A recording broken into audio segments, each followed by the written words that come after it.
स्वादित चरण कमल चिन्ह करंदाय भक्तजनमानस निवासाय श्रीरामचंद्राय वागीशायस्य वदने लक्ष्मीर्यस्य च वक्षसि यस्यास्ते हृदये संवित्तं सिंहमहं भजे। विश्वसर्ग विसर्गादि नवलक्षण लक्षितम् श्रीकृष्णाख्यं परं धाम जगद्धाम नमामि तत्।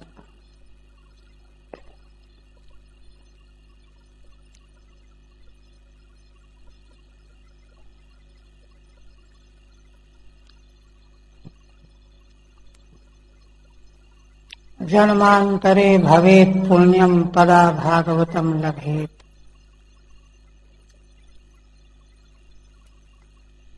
श्रीमद्भागवत के प्रथम स्कंद के 11 अध्याय में श्री भगवान के हस्तिनापुर से द्वारिकापुर पहुंचने का वर्णन किया जा रहा है। भगवान का दर्शन करके बहुत दिनों से विरह में व्याकुल प्रजा अत्यंत परमानंद के आह्लाद से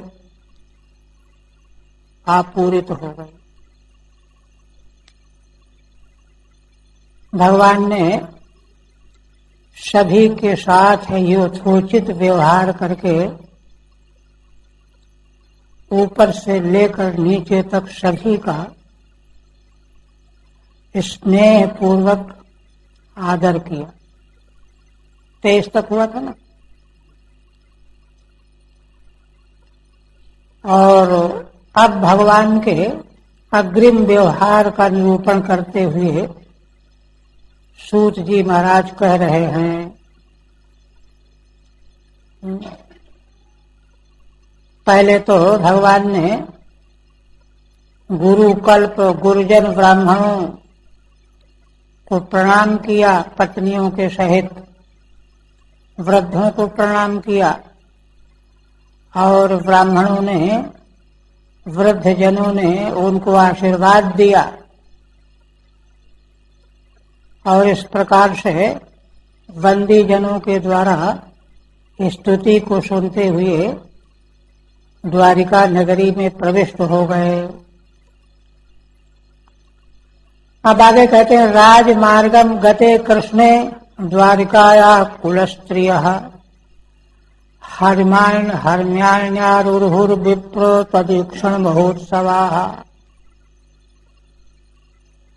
श्री भगवान की रथ की सवारी जब राजमार्ग से, राजमार्ग सबसे बड़ा मार्ग होता है, भीड़ होती है, उसी मार्ग से जब भगवान द्वारिका में चले आ रहे थे तो कुलवधुएं, कुल स्त्रियां भीड़ में जाकर के भगवान का दर्शन करना कठिन है, इसलिए महलों के शिखर पर चढ़ गईं। हर्म्याणि आरुरुः तदीक्षण महोत्सवा। उन कुल स्त्रियों में भगवान के दर्शन का इतना उत्साह था कि भगवान का दर्शन करना मानो महान उत्सव का आनंद प्राप्त करना है।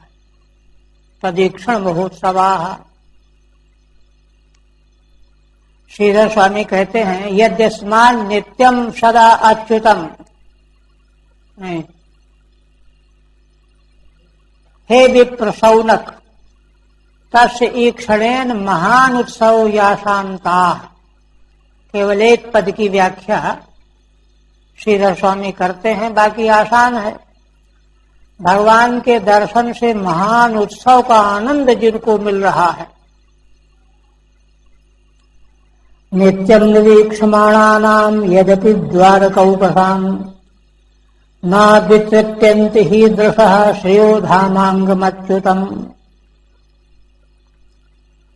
सूत जी महाराज कहते हैं कि यद्यपि द्वारिकापुरवासी भगवान का नित्य दर्शन करते हैं। केवल जितने दिन भगवान बाहर थे उतने दिन दर्शन नहीं हुआ, वैसे तो नित्य दर्शन हो ही रहा है, किंतु फिर भी न वितृप्यंत ही दृशः, भगवान का नित्य दर्शन करते रहने पर भी उनके नेत्र तृप्त नहीं हो रहे। क्यों? श्रियो धामांगमच्युतम, अच्युत भगवान के सारे अंग जो हैं श्री शोभा के धाम हैं। श्री धाम, धामांगम, भगवान के विग्रह के प्रत्येक अंग शोभा की पराकाष्ठा है, धाम है। ब्रह्मा की सृष्टि में तो वैसी रचना संभव ही नहीं है, इसलिए वे नित्य प्रति भगवान का दर्शन करने वाले होने पर भी वे अतृप्त ही बने रहते थे। श्रीधर स्वामी कहते यद्यस्मान नित्यम सदा अच्युतम निरीक्षमाणा नाम अपि, जिन्होंने बहुत दिनों में भगवान का दर्शन कभी किया है उनकी तो बात जाने दीजिए, जो नित्य ही भगवान का दर्शन करते रहते हैं यदुवंशी, किंतु उनके भी दृशो नैव तृप्यन्त, उनके नेत्र भी तृप्त नहीं हुई। इसलिए भी व्यग्रता में भगवान का विधिवत दर्शन प्राप्त करने के लिए नर नारी सभी महलों के शिखर पर चढ़ गए। कथम भूतम, भगवान का दर्शन कैसा है जिसको नित्य दर्शन करने पर भी तृप्त नहीं हुए। श्रिय शोभाया धाम स्थानम अंगम यस्य तम, भगवान के जो अंग हैं वे शोभा के धाम हैं, अंतिम पराकाष्ठा। श्रेयो निवास, इसी को और स्पष्ट करते हैं। श्रेयो निवासो यस्योरः पान पात्रम मुखम दृशाम, बाहवो लोकपालानां सारंगाणां पदाम्बुजम्। यस्य अच्युतस्य उरः श्रियः निवासः, जिन भगवान का वक्षस्थल श्री जी का, लक्ष्मी जी का निवास स्थान है, भगवान के वक्षस्थल में देवी लक्ष्मी जी का निवास, और विश्व ब्रह्मांड में जितना भी सौंदर्य माधुर्य है उसका केंद्र है भगवती लक्ष्मी। वहीं से एक बूंद में सारे संसार को बांट दिया गया है, सौंदर्य शोभा माधुर्य आदि। सौंदर्य माधुर्य का महासमुद्र भगवती लक्ष्मी, उनका निवास ही है भगवान का वक्षस्थल। श्रेयो निवासो यस्योरः, और मुखम दृशाम पान पात्रम, और भगवान का मुखारविंद कैसा है, नेत्रों के लिए मादक आशव का पात्र जैसे, मतवाला कर देने वाला सौंदर्य रूप, ऐसे भगवान का मुखारविंद नेत्रों के लिए पात्र है, पान पात्र है। आशव जैसे कटोरे में डाल करके पीते हैं लोग, तो भगवान का मुखारविंद माने सौंदर्यातिशय से भरा हुआ मादक पात्र है। और बाहवो लोकपालानाम सारंगाणाम पदाम्बुजम, और भगवान की जो भुजाएं हैं वे लोकपालों के रक्षा का अधिष्ठान है। तीनों लोकों के जो लोकपाल इंद्र वरुण आदि हैं, उनको बल कहाँ से मिलता है? भगवान की भुजाओं से बल मिलता है। भगवान की भुजाओं से सुरक्षित और बलवान होकर के त्रैलोक्य का रक्षण करते हैं। अष्टम स्कंद में आया है, वामन भगवान को अभिषेक जब किया गया तो वहां कहा गया है कि इन्हीं भगवान के बल से, शक्ति से संपन्न होकर के इंद्र आदि देवता तीनों लोकों की रक्षा करते हैं। इसलिए बाहवो लोकपाला नाम। और चौथा, सारंगाणाम पदाम्बुजम। सारंगाणाम माने सत्पुरुषाणाम भक्तानाम। भक्तों के लिए क्या है? भगवान के चरण कमल। भगवान के 4 अंगों का वर्णन किया गया इसमें। श्रीधर स्वामी कहते हैं, एत देवाभिनय नाह। भगवान के मंगलमय विग्रह का अलौकिक शोभा, माधुर्य, सौंदर्य वर्णन करते हुए कहते हैं, श्रियो लक्ष्म्या यस्य उरो वक्षो निवासः। जिन भगवान का वक्षस्थल, उर माने वक्षस्थल, श्री लक्ष्मी जी का निवास है, घर है, वहीं तो रहती हैं। दूसरा, यस्य मुखम सर्व प्राणिनाम दृशाम सौंदर्यामृत पानाय पात्रम। जिन भगवान का मुख सभी प्राणियों के लिए, उनको अपने नेत्रों से सौंदर्य का अमृत पान करने के लिए पात्र है। इसी प्रकार से तीसरा, यश बाहवो लोकपाला नाम निवासः। जिन भगवान की भुजाएं, बाहुएं लोकपालों का निवास है। निवास का जो है आवृत्ति करके 3 में अन्वय कर लिया। इसी प्रकार से सारम श्री कृष्णम गायंतीत सारंगाः। सारंग की व्याख्या करते हैं। सार क्या है? श्री कृष्ण भगवान ही सार हैं, उनका ही गान करने वाले, सर्वसार भगवान का गान करने वाले भक्त। तेषाम यस्य पदाम्बुजम निवासः। उनका निवास क्या है? भगवान के चरण कमल निवास है भक्तों के लिए। तन्निरीक्षमाणा नाम दृशः इति पूर्वेणान्वयः। ऐसे भगवान जिनके 4 अंगों का तत्तत्व के लिए वर्णन किया गया, उन्हीं भगवान का निरीक्षण करते हुए भी द्वारिकापुरवासी तृप्त नहीं होते थे। अब आगे भगवान की शोभा के लिए उपमा दे रहे। शीतात पत्र व्यजनैरुपस्फुटः प्रसून वर्षैरभिवर्षितः पथि पिशंगदासा वनमालया बभौ घनो यथार्को दुपचाप वैद्युतैः। श्री भगवान की शोभा उस समय जैसी हो रही है,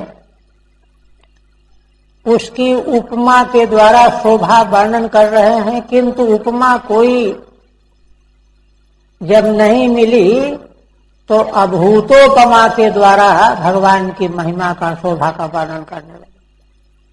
माने ऐसी उपमा जो कभी हो ही नहीं सकती, ऐसी उपमा अभूतोपमा। कैसे? तो कहते हैं कि शीतात पत्र व्यजनैरुपस्फुटः। सफेद आतपत्र छत्र भगवान के ऊपर लगा हुआ और 2 सफेद व्यजन पंखे, एक इधर दाहिने और एक बाईं ओर, ऊपर छत्र, इधर उधर व्यजन, तीनों सफेद शुक्ल वर्ण। और प्रसून वर्षैरभिवर्षितः पथि। और मार्ग में भवनों से, छतों से, शिखरों से और सामान्य स्थानों से भी भक्तजन भगवान के ऊपर फूलों की वर्षा कर रहा। प्रसून वर्षैरभिवर्षितः पथि, मार्ग में भगवान चल रहे हैं, यह शोभा हो रही। और पिशंगवासा वनमालया बभौ, भगवान का वस्त्र पिशंग वर्ण का, पीत वर्ण का एक, और वनमाला भगवान पिशंग वर्ण की गले में धारण किए हुए हैं, दो, है ना। इन तीन वस्तुओं के द्वारा भगवान की शोभा हो रही है। वनमालया, पिशंग वासा और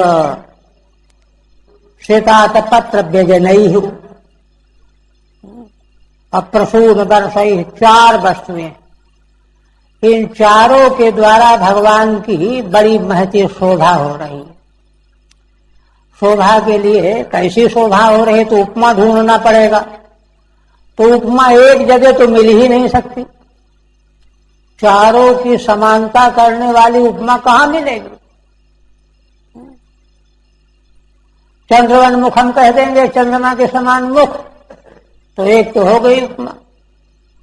लेकिन भगवान की भुजाएं कैसी हैं, इनके लिए दूसरी उपमा लाओ। भगवान का वक्षस्थल कैसा है, उसके लिए तीसरी उपमा लाओ। यहां पर क्या है, कहते हैं भगवान की शोभा कैसे हो रही, घनो यथा, जैसे श्याम वर्ण के बादल की।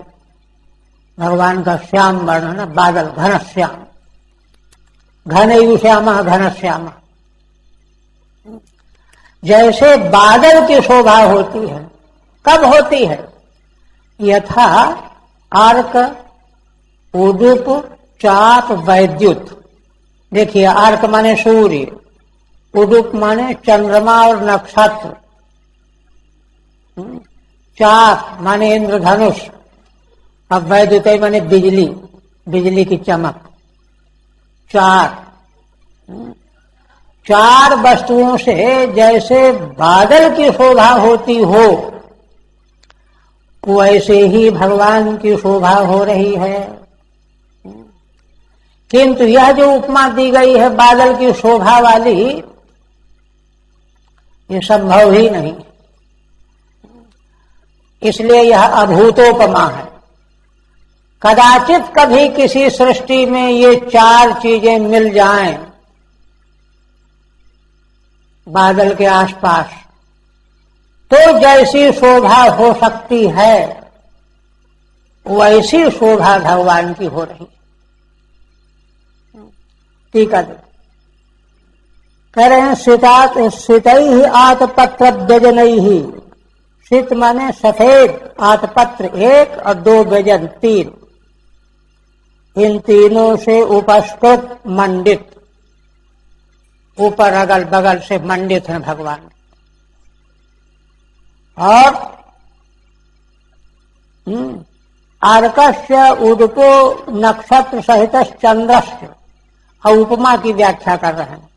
अर्क माने सूर्य, उदुप का मतलब है चंद्रमा नक्षत्रों के सहित।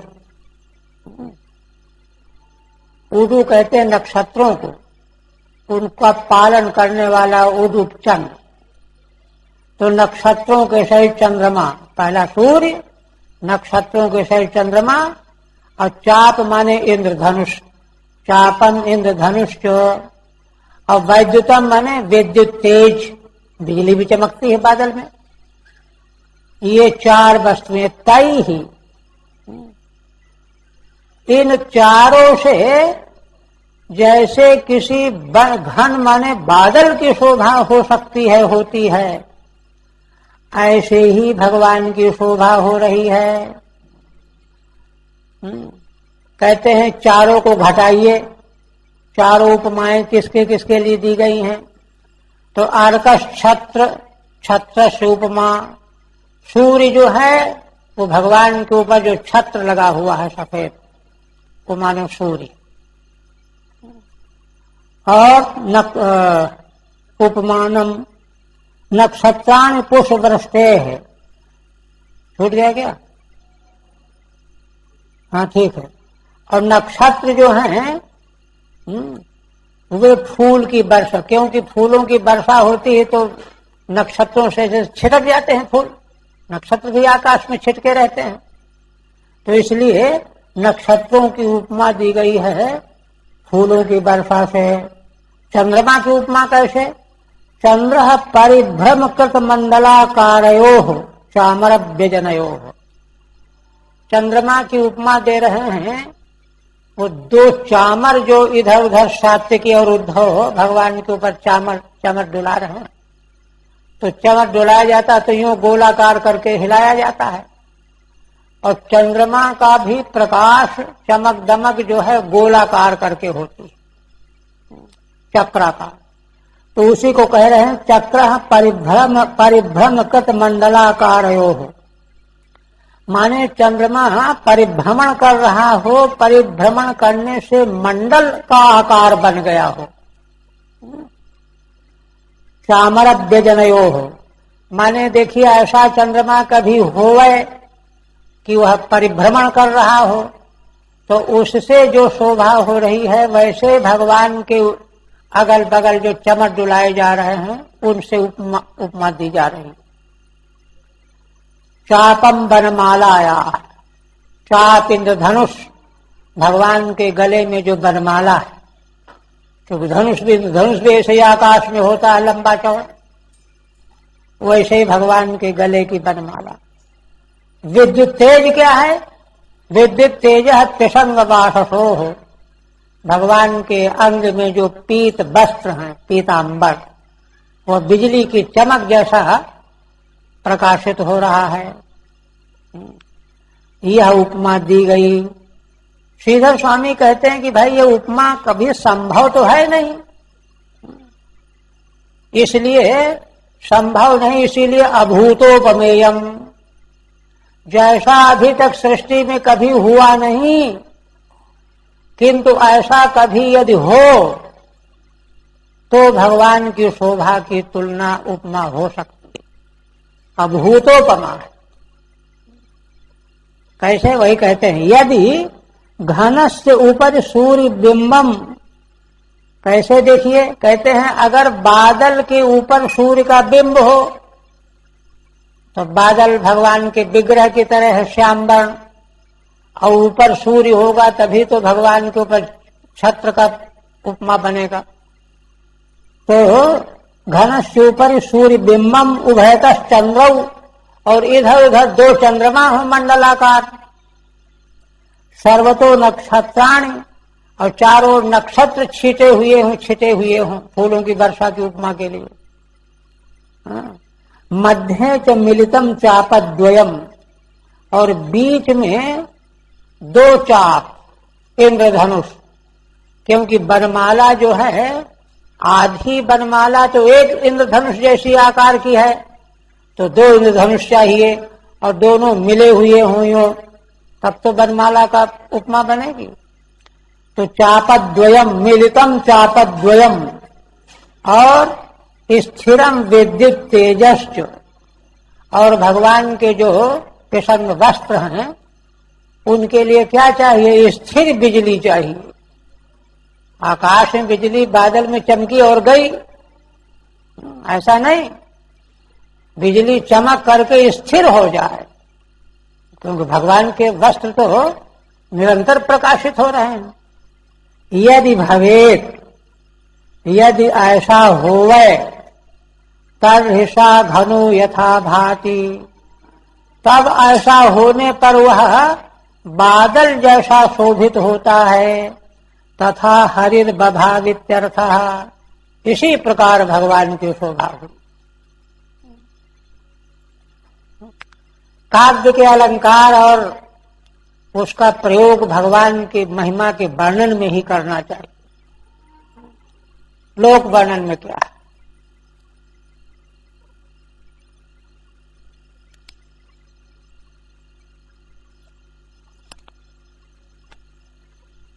पुनः कहते हैं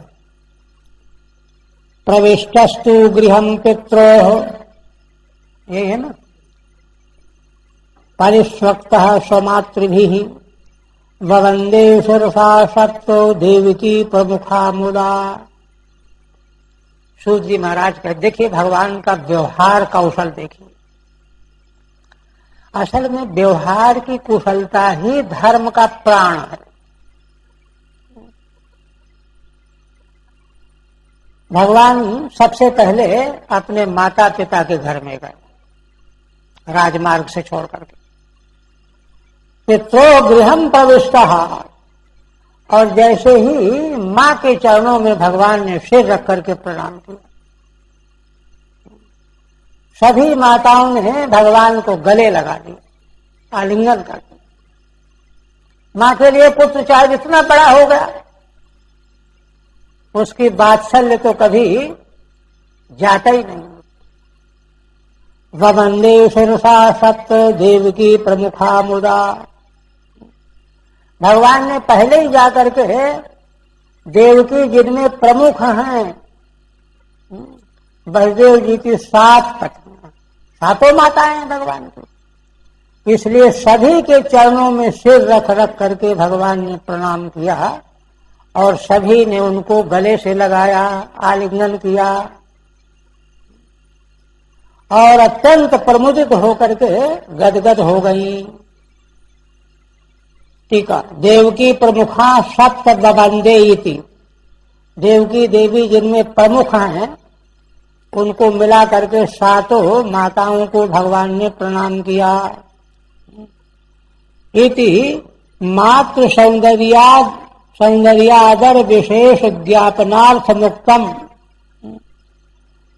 यह इसलिए कि माँ तो माँ होती है, इसलिए माँ के प्रति आदर विशेष ज्ञापन करने के लिए संसार के प्राणियों को शिक्षा देना है ना, इसलिए भगवान ऐसा कर रहे हैं। अष्टादशापि वसुदेव भार्या मातृतुल्यत्वात् नमस्कृताय, यहाँ पर असल में 7 एक जगह बैठी हुई मिल गई हों, किंतु वसुदेव जी की 18 पत्नियां थीं, सब माँ के तुल्य थीं। भगवान ने सबको ढूंढ ढूंढ करके जा करके प्रणाम किया। मातृतुल्यत्वात् नमस्कृताय,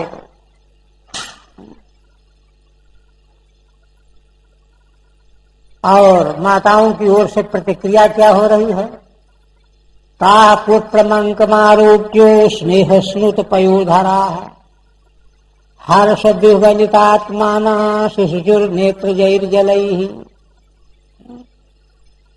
सूत जी महाराज कहते हैं कि भगवान की उन माताओं ने अपने पुत्र भगवान को अंक में गोद में बैठा लिया। स्नेह के मारे उनके स्तनों से दूध की धारा बहने लगी। हर्ष विह्वलितात्माना, और हर्ष से उनके अंतःकरण चित्त विह्वल हो गए, गीले हो गए। शिशुर नेत्र जैर्जलैहि, नेत्रों से अश्रु बहने लगे। भगवान को उन्होंने गीला कर दिया अपने गोद में। ये है देखिए भारतीय वैदिक परंपरा, धर्म की परंपरा। मातृ देवो भव वेद का जो है नींवभूत वाक्य है, पितृ देवो भव। ठीक है, कहते नेत्र जैर्जलैहि हर्षाशु भी शिशुचु, हर्ष के अश्रु उनके नेत्रों से निकल पड़े और भगवान को सींच दिया। अथादिशत्स भवनम सर्व काम मनुत्तमम प्रासादा यत्र पत्नीनाम सहस्राणि च षोडश।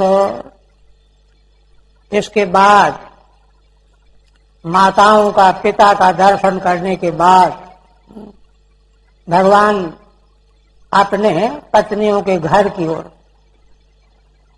स्वभवनम, भगवान के परिवार की पत्नियां जहां थी, कैसा है? सर्व काम मनुत्तमम, भगवान के जिस भवन में सब प्रकार के अनुत्तम कामनाओं की सामग्री मौजूद है, प्रासादाय यत्र पत्नीनाम सहस्राणि च षोडश। भगवान के अपने भवन के नाम पर सभी पत्नियों के 16,108 भवन थे। वे सब भगवान के अपने भवन थे, जहाँ पर भगवान की पत्नियों के 16,000 भवन बने हुए थे। स्वगृह प्रवेश माथेति सहस्राणि च षोडशेति चकारात् अष्टोत्तर शताधिकानीति ज्ञेय। अष्टोत्तर और 108, 16,108 चकार के द्वारा वह संख्या जोड़ लेनी चाहिए। अब भगवान की पत्नियों ने भगवान का दर्शन, पत्न्यः पतिं प्रौष्य गृहानुपागतम विलोक्य संजात मनो महोत्सवाः उत्तस्थुरारात् सहसा सनाशयात् साकं व्रतैर्विविदित लोचनाननाः। भगवान की पत्नियों ने अपने स्वामी भगवान को, पति को गृहानुपागतम विलोक्य, क्रोध से माने बाहर से आकर के विदेश गए थे अभी तक, और अब घर में आ गए हैं, देखा तो भगवान का दर्शन करते ही संजात मनो महोत्सवा, उनके सबके मनों में महोत्सव का आनंद उमड़ पड़ा और तुरंत उत्तस्थुरारात् सहसा सनाशयात्, शीघ्र ही उठ खड़ी हुई। आरात मन शीघ्र ही, सहसा सनाशयात् आसन से और आशय से। आसन से उठना बाहरी उठना है, आशय माने अंतःकरण, अंतःकरण से भी वे भगवान की ओर उठ गईं। साकं व्रतैर्विविदित लोचनाननाः, और व्रतों के सहित, पति के बाहर जाने पर पत्नी को व्रत लेना पड़ता है, तो उन व्रतों के सहित, अभी तक व्रत चल रहा था, अब व्रतों के सहित विदित लोचनाननाः, जिनके लोचन, नेत्र और आनंद लज्जा से अवनत है, ऐसी पत्नियां भगवान की ओर चल पड़ी। टीका, प्रोष देशांतरे उषित्वा, भगवान दूसरे देश में हस्तिनापुर में रह करके 6 महीने रह करके आए।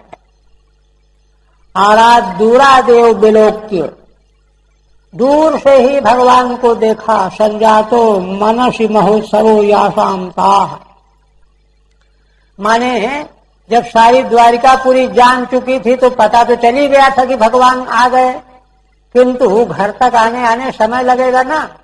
अब भगवान दिखाई दे गए तो दूर से देखते ही, है ना, मनस महोत्सव यासाम ताः, जिनके मन में महान उत्सव जैसा आनंद उमड़ पड़ा। आसनात आशयाच, इसलिए आसन से भी उठ खड़ी हुई, और आशय माने अंतःकरण से भी।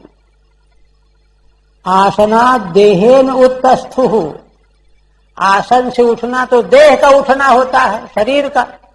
आशयो अंतःकरणम, अंतःकरण से भी उठ गई। क्यों? है ना, तस्मात् अत्यात्मनोत्तस्थुः, भगवान से मिलने के लिए आशय अंतःकरण जो है विघ्न न करे बीच में, इसलिए अंतःकरण को भी छोड़ा। आसन तो छोड़ा ही, अंतःकरण को भी छोड़ा, केवल स्वरूपतः भगवान के पास पहुंची। उत्तस्थु श्री कृष्णेन आत्मना संश्लेषे अंतःकरण व्यवधानम पित्ता न सहन्तीत्यर्थः। क्यों ऐसा किया? भगवान श्री कृष्ण के साथ अपने संश्लेष में, आलिंगन में, भेंट में अंतःकरण का व्यवधान भी नहीं रहना चाहिए, सहन नहीं हुआ। पूरी तरह से भगवान से संश्लेष हो, ता न सहन्तीत्यर्थः।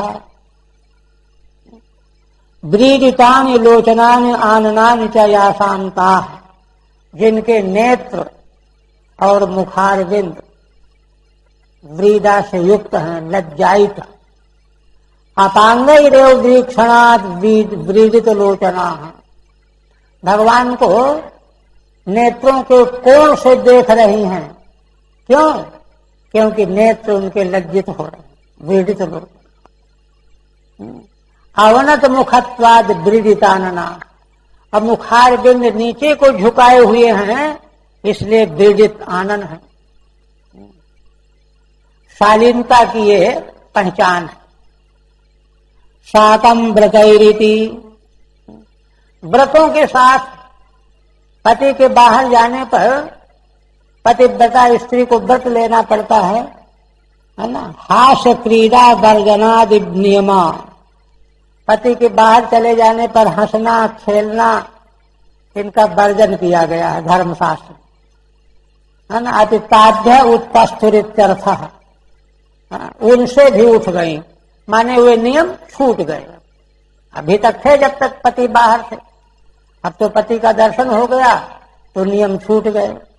धृतव्रता एवोत्पस्थिति वा, अथवा श्रीधर स्वामी कहते हैं कि अभी व्रत को धारण किए किए ही उठी। कहते व्रत कौन से हैं? व्रतानि च याज्ञवल्क्य नुक्तानि, याज्ञवल्क्य ने कहा।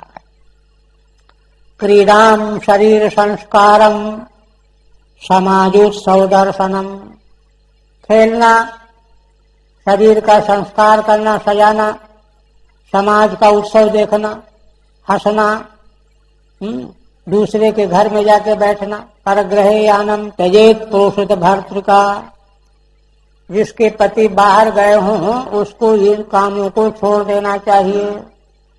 तो चाहे तो अभी बनाए हुए इनको ले करके उठी अथवा इनको त्याग करके उठी। तमात्मजैर दृष्टिभिरंतरात्मना दुरंत भावा परिरेभिरे पतिम निरुद्धमत्या शबदम्बु नेत्र विलज्जती नाम भृगुवर्य वैक्लवात्। पुनः कहते हैं कि भगवान को पुत्रों को साथ में लेकर के मिलने के लिए तम आत्मजयी ही पुत्रैः सह दृष्टि अंतरात्मना। देखिए तीन है ना, दृष्टि से नेत्रों से भगवान का दर्शन किया, अंतरात्मा से भगवान को चाहा, और आत्मजयी ही पुत्रों को उनको देने के बहाने अंग स्पर्श किया। दुरंत भावा, क्योंकि उनके भाव बड़े दुरंत थे। परिरेभिरे पतिम, सबों ने इस प्रकार से अपने पति का आलिंगन किया। निरुद्धमत्या समदम्बु नेत्रयोः, यद्यपि उन्होंने अपने नेत्रों के अश्रुओं को रोक रखा था, किंतु विलज्जती नाम भृगुवर्य वैक्लवात्, फिर भी है ना लज्जायित लज्जा दृष्टि वाली उनके नेत्रों के अश्रु रोकने पर भी रुके नहीं, कुछ निकल ही आए। प्रेम के अश्रु वैक्लवात्, क्योंकि उनका चित्त अत्यंत विकल हो गया, है ना, साहस सहन शक्ति नहीं रही। टीका आयांतम तम पतिम दर्शनात्, अपने स्वामी पति भगवान को आते हुए जब देखा तो पहले नेत्रों के द्वारा दर्शन किया। पूर्वम आत्मना बुद्धिया, फिर बुद्धि चित्त के द्वारा भगवान को अपने हृदय में बैठाला। हृदय परिरेभिरे, और मन ही मन में हृदय में ला करके मानो भगवान का लिंगन किया। ततो दृष्टि ततः समीप मागत मात्मजयी, इसके बाद बालक भी पुत्र जो हैं, जिन पत्नियों के जो जो पुत्र थे धीरे धीरे आ गए पास में। पुत्र गृहीत कंठमालिंगयन्त्यः, तो उनको पकड़ लिया, हाँ, आलिंगन करती हुई इव स्वयं आलिंगितवत्यर्थ है, क्योंकि आत्मा वही जाते पुत्र है ना। अत्र हेतु हेतु क्या है? दुरंत भावा गंभीराभिप्राया, गंभीर अभिप्राय वाली थी। तदा च तासाम नेत्रयोर निरुद्धमप्यंबु वास्तव वैक्लव्याद वैवस्यात आशवत ईशत सुश्राव। उस समय भगवान के प्रेम में वे इतनी शिथिल हो गई पत्नियां कि उनके नेत्रों में यद्यपि आंसुओं को उन्होंने बड़ी मेहनत से रोक रखा था, किंतु अत्यंत प्रेम की विकलता से बरबस होकर के कुछ तो अश्रु गिर ही आए। अतएव धैर्यहान्या विलज्जती नाम, माने प्रेम को संभालने में धैर्य छूट गया उनका, इसलिए उनको लज्जा आई, लज्जित हो गई। हे भृगुवर चित्रम शरणवीति, भृगुवंशियों में श्रेष्ठ शौनक जी के लिए संबोधन है। सूत जी कहते हैं, यह आश्चर्य की बात सुनो। क्या? यद्यप्यसौ पार्श्वगतो रहोगतस्तथापि तस्यांघ्रियुगं नवं नवं पदे पदे काभिर्मेत तत्पदाच्चलापि यच्छिर्न जहाति कर्हिचित्। कहते हैं सूत जी कि देखो ऋषियों, यद्यपि ये भगवान उनके पार्श्व में हमेशा ही रहते हैं, पार्श्वगतः रहोगतः, एकांत में बगल में पार्श्व में रहते ही हैं। तथापि तस्यांघ्रियुगम नवम नवम, किंतु फिर भी भगवान के चरण कमल जो हैं, चरण कमल द्वय, ये निरंतर जो है पत्नियों को नया नया आनंद देते रहते हैं। नवम नवम, नया नया भगवान का चरण कमल द्वय उनको प्रतीत होता है। असल में सुंदरता का जहां व्याख्यान किया गया है शास्त्रों में, तो वहां कहा गया है क्षणे क्षणे यह नवतामुपैति तदेव रूपम रमणीयताया। रमणीयता का वह स्वरूप है जो क्षण क्षण में नवीनता का आभास करावे। नहीं तो मान लो कोई चीज देखी, अरे देखी हुई है, कोई कहानी किसी सुन रखी है, कोई सुना, अरे सुनी हुई है, और कुछ सुनाओ। मन जो है नवीनता का इच्छुक होता है, इसलिए सौंदर्यातिशय का लक्षण है ना, शास्त्रज्ञों ने किया कि वह है अतिशय सौंदर्य जो कभी पुराना न पड़े, है ना, हर क्षण जिसमें जो है नवीनता का आभास होता रहे। यही बात यहाँ कह रहे हैं कि भगवान तो उनके पास में हमेशा ही रहते हैं। कोई नए तो है नहीं कि देखा नहीं, दर्शन नहीं किया, स्पर्श नहीं किया, देखा दर्शन किया, स्पर्श, रोज दर्शन करते स्पर्श करते, किंतु भगवान के चरण कमल जो हैं निरंतर नित्य नए, मानो एकदम नए भगवान मिल गए। पदे पदे का विरमित तत्पदा चलापि यच्छिर्न जहाति कर्हिचित्। सूत जी कहते हैं कि ऋषियों देखो, पद पद में काबिर में, भगवान की पत्नियों में कौन ऐसी पत्नी है जो एक बार भगवान के चरण कमल का दर्शन करके और कहे कि बस दर्शन हो गया? क्यों?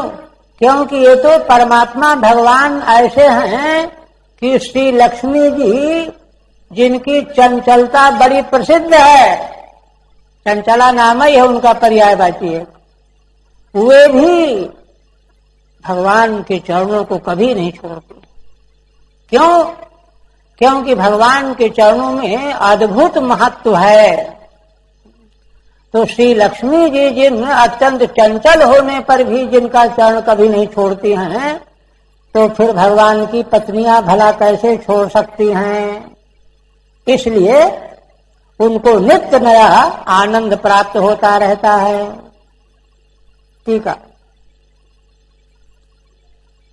यही आश्चर्य बता रहे हैं। पार्श्वगतः समीपस्थस्तत्रापि रहोगतः, भगवान के समीप, पत्नियों के समीप भगवान हैं।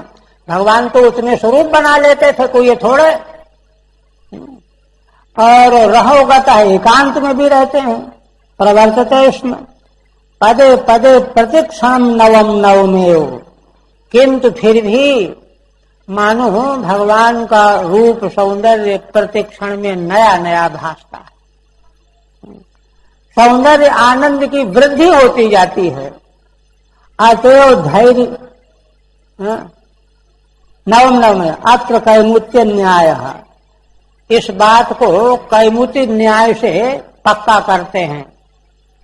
काबिरमेतेति, अरे देखो तो चला चंचला प्रसिद्धा लक्ष्मी, जिन भगवान के चरणों को छोड़ करके एक क्षण के लिए भी नहीं अलग होती, जिनका नाम ही चंचला है, तो भला भगवान की पत्नियां कैसे उनसे बिलग रह सकती हैं।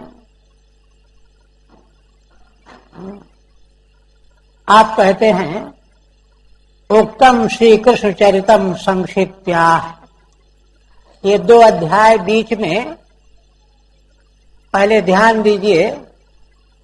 सूत जी ने जब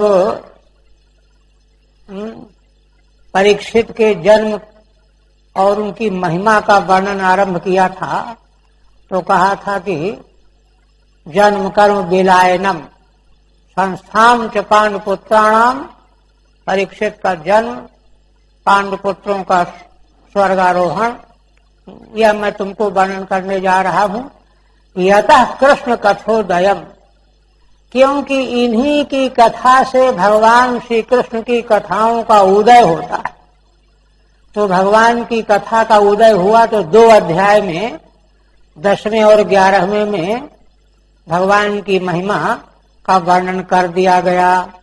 अब यह जो वर्णन सारे महाभारत में शास्त्रों में भरा पड़ा है, उसका अवतार चरित्र का संक्षेप में वर्णन करना चाहते हैं एक, और भगवान की भगवत्ता का वर्णन करना चाहते हैं। भगवान के प्रति कभी हमसे अपराध न हो जाए, नहीं तो गड़बड़ हो जाएगा, भजन वजन सब जो है मिट्टी मिल जाएगा। यह बात बताने जा रहा है। क्या? उक्तम श्री कृष्ण चरितम संक्षिप्त्या, भगवान के चरित्र को संक्षेप करके कहते हैं। क्या कहते हैं? एवं नृपाणाम क्षितिभार जन्मनाम अक्षौहिणी भी परिवर्त तेजसाम, विधाय वैरम श्वसनो यथा नलम मिथो बधेनो परतो निरायुधा। देखो ऋषियों, एवं माने इस प्रकार से, जैसा 18 अक्षौहिणी सेना का संहार करा करके धर्मराज युधिष्ठिर को राजा बना, इसी प्रकार से राजाओं को नृपाणाम, उनका विशेषण क्षितिभार जन्मनाम, जो पृथ्वी के भार के लिए ही पैदा हुए थे दुष्ट राजा,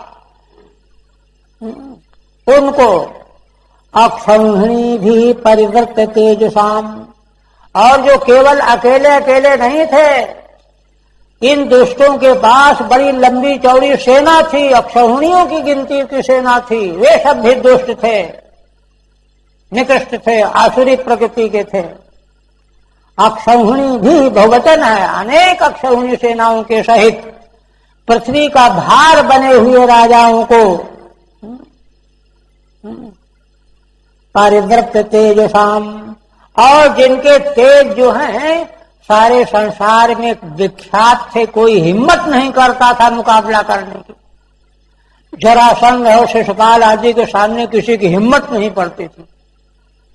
महाभारत में बड़ा विस्तार से विचार किया गया। महाराज युधिष्ठिर जब राजसूय यज्ञ करना की इच्छा हुई तो बड़ी चिंतित हुए कि जरासंध के रहते हुए कैसे राजसूय यज्ञ हो जाएगा।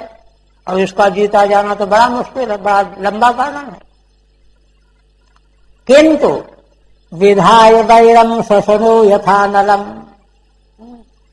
कहते हैं कि ऐसी स्थिति में भगवान निरायुधा, भगवान ने कोई शस्त्र उठाया ही नहीं, बिना आयुध के क्या किया? कहते हैं श्वसना, वायु जैसे अनलम विधाय, वायु जैसे बांस के वन में आग पैदा कर देती है रगड़ करके, वायु रगड़ती है बांस के पेड़ों को, उससे रगड़ने से आग पैदा हो जाती है और पैदा होकर के आग जो है सारे बांसों को जला देती है।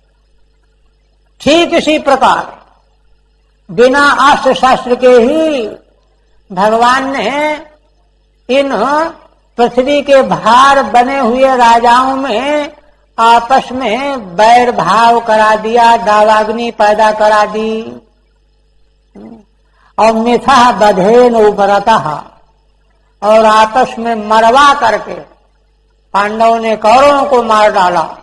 ऐसे बहुत सारे भगवान के लीला चरित्र हैं, ऐसा करके है ना, उपरतः उपरत हो गए, शांत हो गए, एक काम पूरा हो गया, ये कह रहे हैं। टीका देखिए, एवं तो द्वाभ्याम, 2 श्लोकों से ये बात कह रहे हैं। क्षितेर भाराय जन्म ये शाम, इन दुष्ट राजाओं का जन्म जो है पृथ्वी के भार के लिए हुआ था। अक्षौहिणी भी कृत्वा परिव्रतम, और अनेकों अक्षौहिणी सेना इन लोगों के साथ में जुड़ी हुई थी। महाभारत वर्णन आया है, दुर्योधन ने अपने पक्ष वाले लोगों को आह्वान किया, आओ जो हमारे साथी हो, तो चारों ओर से सारे संसार से उसके पक्ष में लड़ने के लिए आ गए। अक्षौहिणी भी कृत्वा परिवर्तम सर्वतः प्रसृतम तेज प्रभाव ये शाम, और उनके सामने मामूली व्यक्ति की हिम्मत नहीं पड़ती थी। जानते थे कि गलत कर रहा है, नालायक है, ये दुराचार कर रहा है, अन्याय कर रहा है, लेकिन बोल नहीं सकते। तभी तो भगवान को आना पड़ता है ना, प्रभाव ये शाम।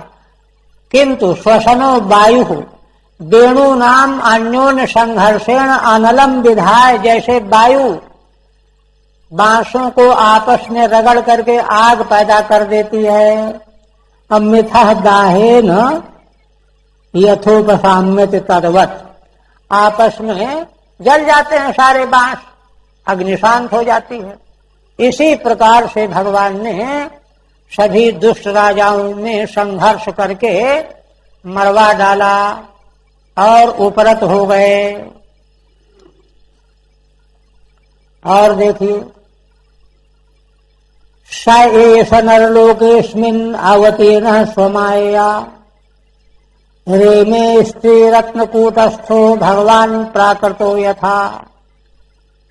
सूत जी महाराज कहते हैं, वे ही ये भगवान श्री कृष्ण मनुष्य लोक में अपनी माया से मनुष्य के आकार में अवतीर्ण हुए हैं, और लीला के लिए मनुष्य के स्वरूप में अवतीर्ण होकर के जैसे प्राकृत मनुष्य जिस प्रकार के आचरण करता है, भगवान लोक व्यवहार में उसी प्रकार के आचरण करते हुए दिखाई देते हैं। इसलिए स्त्री रत्न कूटस्थ वे में, स्त्रियां भगवान की 16,108 रानियां जो हैं रत्न के समान हैं। तीनों लोक में ऐसी सुंदरी स्त्रियां कहीं नहीं हैं।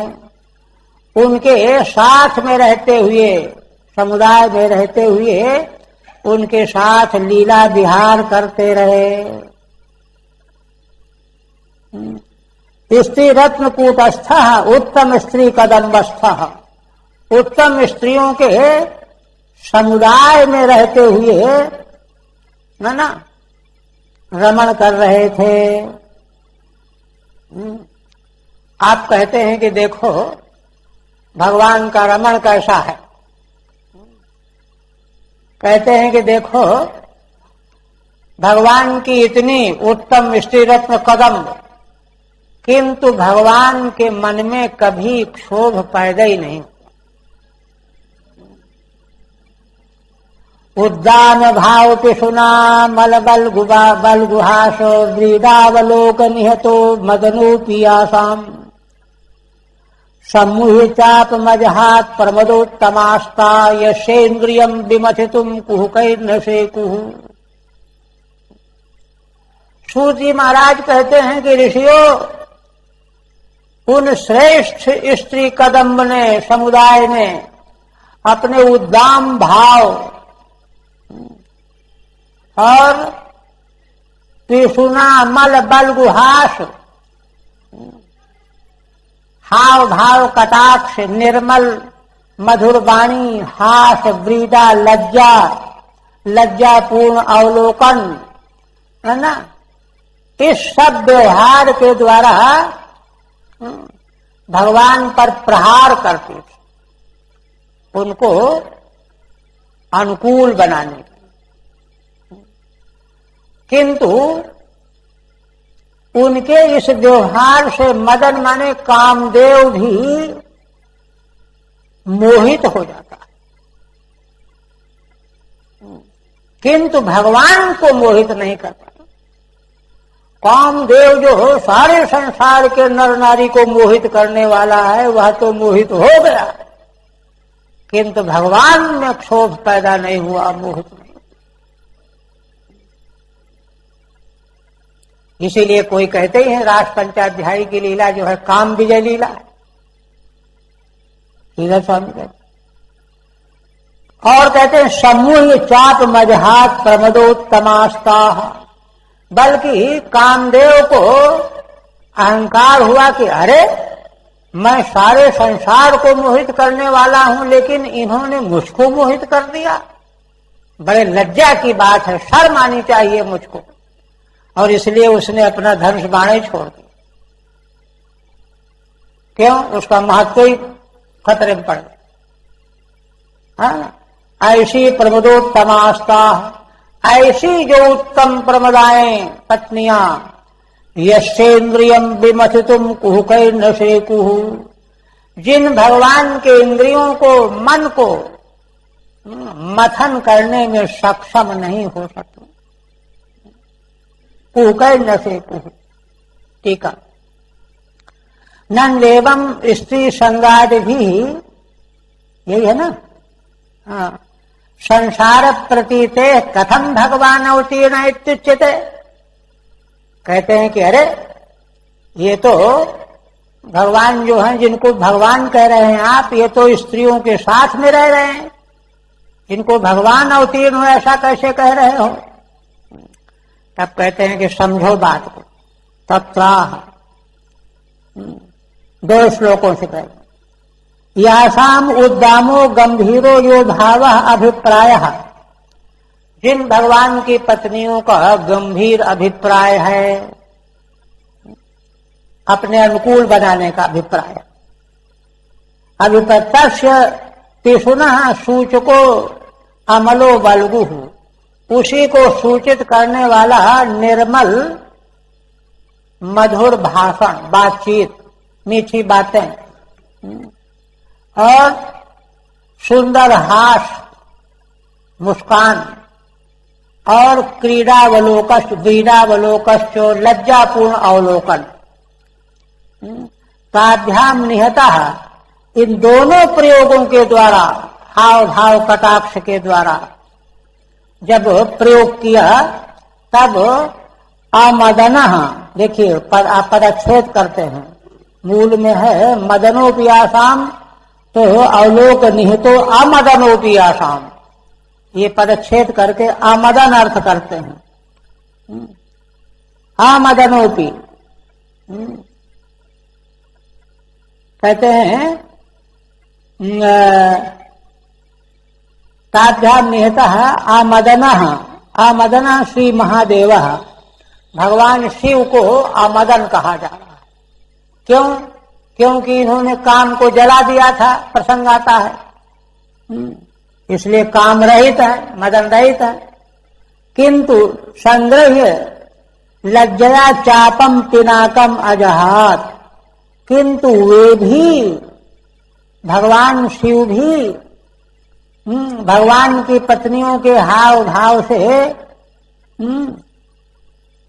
जो है सख्त हो गए, इसलिए अपना पिनाक उन्होंने त्याग दिया। एवं प्रभावाया, ऐसा प्रभाव है ना कि जिन पर काम भी विजय नहीं पा सका वे पराजित हो गए, ऐसा महत्व भगवान की पत्नियों का। एक व्याख्या है एवं प्रभाया स्त्रिय इत्येतावद विवक्षितम, माने श्रीधर स्वामी कहते हैं कि यहाँ विस्तार नहीं करना है, केवल इतना विवक्षित है कि जो काम के बस में तीनों लोक में कभी नहीं हुआ वह भी गड़बड़ा गया। अथवा दूसरी व्याख्या, अथवा कहते हैं भगवतो मोहिनी रूपेण महेशो विमोहिता, क्योंकि इस प्रकार की कथा तो कहीं अन्य पुराण में आई नहीं, किंतु यह कथा तो आई है कि भगवान जब मोहिनी रूप में आए, भागवत में ही है, तो भगवान शिव मोहित हो गए, पार्वती जी को भूल गए, है ना, मोहित। तो भगवान मोहिनी रूप में, भगवान भी तो भगवान ही तो थे, तो उसी प्रकार से असल में पत्नियों के रूप में भगवान ही हैं, इसलिए व्रीडिता मोहितो मोहिता एवमेताश्च तादृग विलासाय तथोक्तम। इस तरह से तात्पर्य दोनों प्रकार से कहने का यही है कि भगवान की पत्नियों के विलास ऐसे विलक्षण थे कि संसार में कोई सुरक्षित रह नहीं सकता,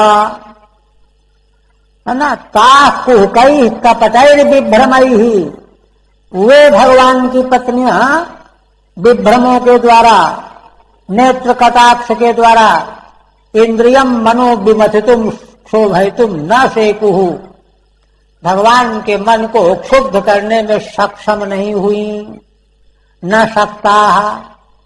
अथवा निहतस्तादितो मदनोपि, है ना, जगत विजयी सम्मुह्य तत्कर्तव्यता मूढ़ा, अथवा कामदेव भी जो जगत विजयी है वह भी स्वयं मोहित हो गया इनके क्रियाकलापों से, तत्त कर्तव्यता मूढ़ा, तो क्या करना चाहिए, मूढ़ हो गया। संचापम धनु लज्जया अजहाद जहऊ, इसलिए मारे शर्म के मारे, लज्जा के मारे अपना धनुष फेंक दिया, हार गए हम। ताश्च प्रमोदोत्तमा, ऐसी उत्तम स्त्रियां काम विजयिन्यो अतीत्यादि पूर्वक, जो काम को भी विजय कर लेने वाली थीं, वे भी भगवान के मन में क्षोभ उत्पन्न करने में सक्षम नहीं हुई। इस तरह से भगवान की भगवत्ता ख्यातित की गई। और देखिए, एतदीशनमीशस्य प्रगतिस्थोपि तद्गुणैः न युज्यते सदात्मस्थैर् यथा बुद्धिस्तदाश्रया।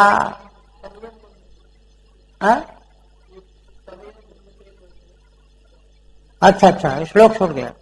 हाँ, 37 कहते हैं कि भगवान की भगवत्ता तो इस प्रकार की है, तमयम मन्यते लोको ह्यसंगमपि संगिनम, ऐसे उन भगवान श्री कृष्ण को लोक माने संसारी मनुष्य प्राणी जीव,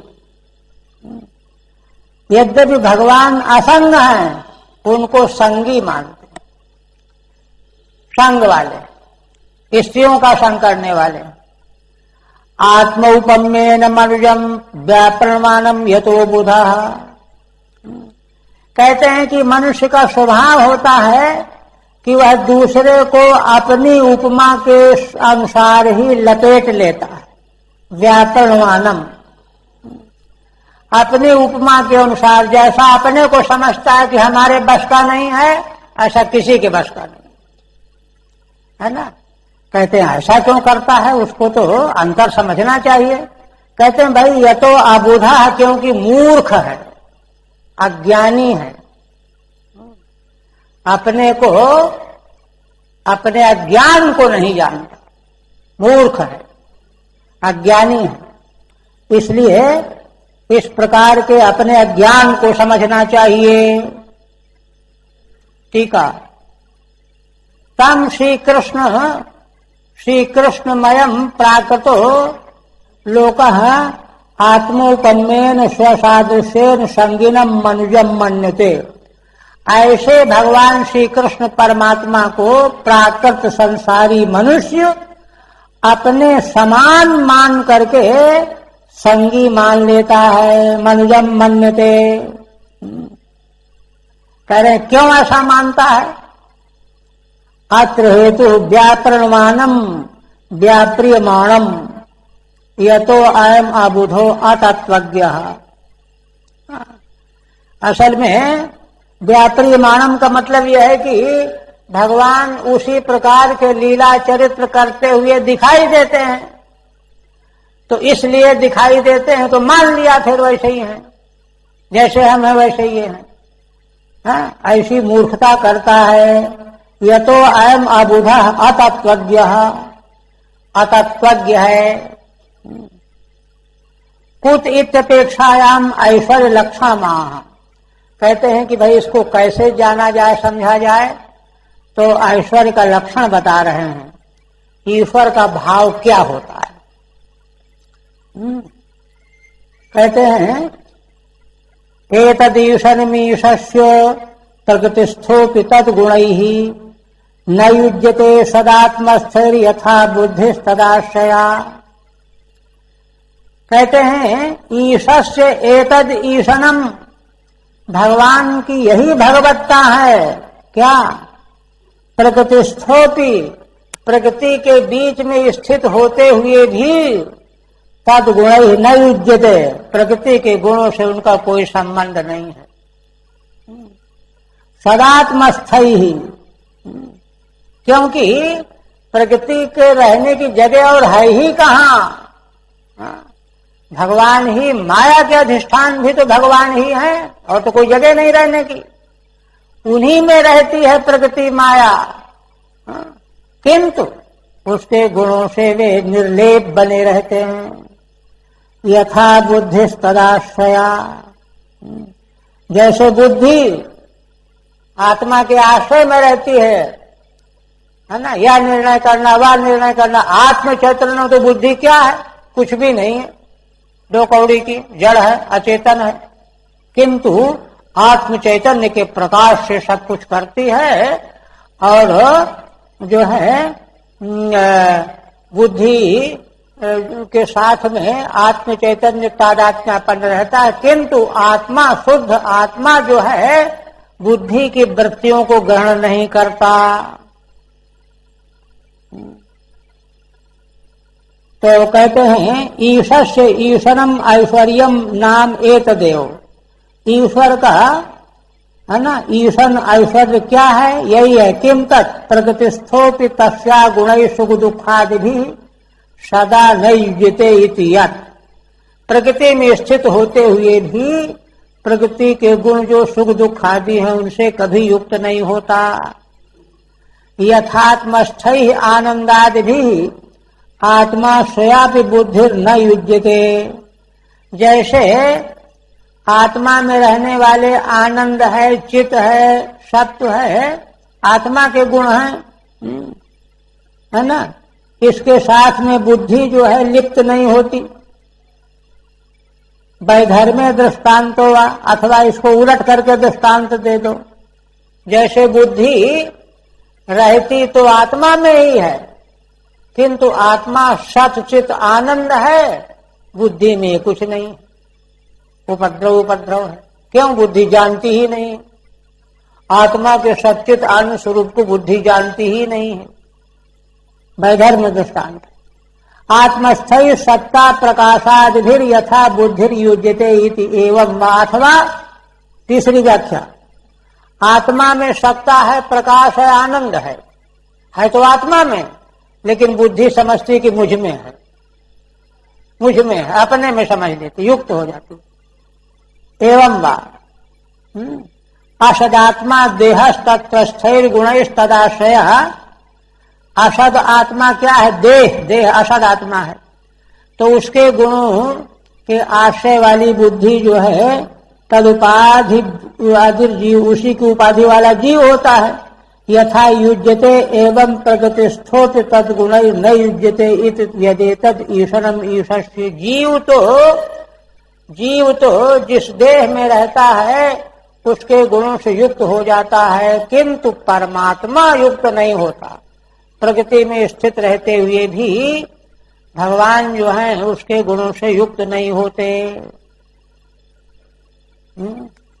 यही सिद्धांत है, इसको गांठ बांध लेना चाहिए। कहते हैं कि अंतिम तम में निरे अबला मूढ़ास्त्रणम चानुव्रतम रहा अप्रमाण विदो भर्तु ईश्वरम मतयो यथा। सूत जी महाराज कहते हैं भगवान की ईश्वर की ईश्वरता का स्पष्ट निरूपण करके और जीव की अल्पज्ञता ज्ञान नासमझी का भी स्पष्ट उल्लेख करके अब अंतिम में कहते हैं कि ऐसे भगवान को शिशुपाल भी नहीं जान पाया, असुर स्वभाव वाले कहाँ जान पाए, नहीं जान पाए। उनको भगवान की पत्नियों ने भी तम मेन्द्रे अबला मूढ़ा शरणम चानुव्रतम रहा। उन भगवान को, परमेश्वर को, परमात्मा को इन अबला पत्नियों ने, क्योंकि मूढ़ थी, उनको शरणम माना, अनुव्रतम रहा, एकांत सेवी, स्त्री में आसक्त, शरण माने स्त्री में आसक्त है ना, ऐसा मान लिया। अपने अज्ञान के कारण अप्रमाण विदो भर्तु ईश्वरम मतयो यथा। और ये सभी की बात नहीं है, भगवान की जो पटरानियां थीं और बहुत सी रानियां थीं वे तो भगवान को पहचानती थी।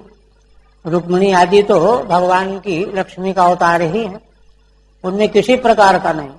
किंतु जो 16,000 की संख्या में भौमासुर के यहाँ से जो राजकुमारियां जिनको गिरफ्तार किया था ना भौमासुर ने, वे उनमें, क्योंकि असल में भगवान की सन्निधि भगवान से उतना ही मिलता है जितना हमारा धर्म होता है, उससे ज्यादा। इसीलिए एक संत थे हरिद्वार में, वो कहते थे कि अर्जुन जब लेकर के आ रहे थे तो भीलों ने उन्हीं को लूटा, हर एक को नहीं लूट सके। ऐसी बात वो कह रहे थे। हालांकि हमको अच्छी नहीं लगी, भगवान की पत्नियों का जो है तिरस्कार हो, ऐसा वैसा हो, तो यह न कह करके इसकी एक अन्य कथा पुराणांतर में प्रस्तुत की गई है, वो समाधान कभी जिक्र करेंगे। क्योंकि भगवान का दर्शन हो जाए, अंग स्पर्श हो जाए, यह तो बहुत बड़ी ऊंची बात है। तो वह एक लीला थी, माने वे पत्नियां किस तरह से उनका प्राणांतर वर्णन किया गया है, किस पुण्य के प्रभाव से फलस्वरूप जो है उनका ये हुआ। और जिन भीलों ने उनको लूटा वे भील भी उनके पति ही थे, ऐसी कथा। पूर्व जन्म के उन पत्नियों के पति ही थे, दूसरे की क्या औकात है कि स्पर्श कर ले, ऐसी कथा है। ये निर्मल समाधान है। अन्यथा भगवान के संसर्ग में पास पहुंचने वाले का कभी भी किसी प्रकार से अकल्याण का तो कभी स्वप्न में संभावना नहीं। तो इसलिए, किंतु वो लीला के लिए तो जो है ये सब चल रहा था। तो अप्रमाण विदो भर्तु, क्योंकि अपने स्वामी के प्रमाण को वे नहीं जानती थी।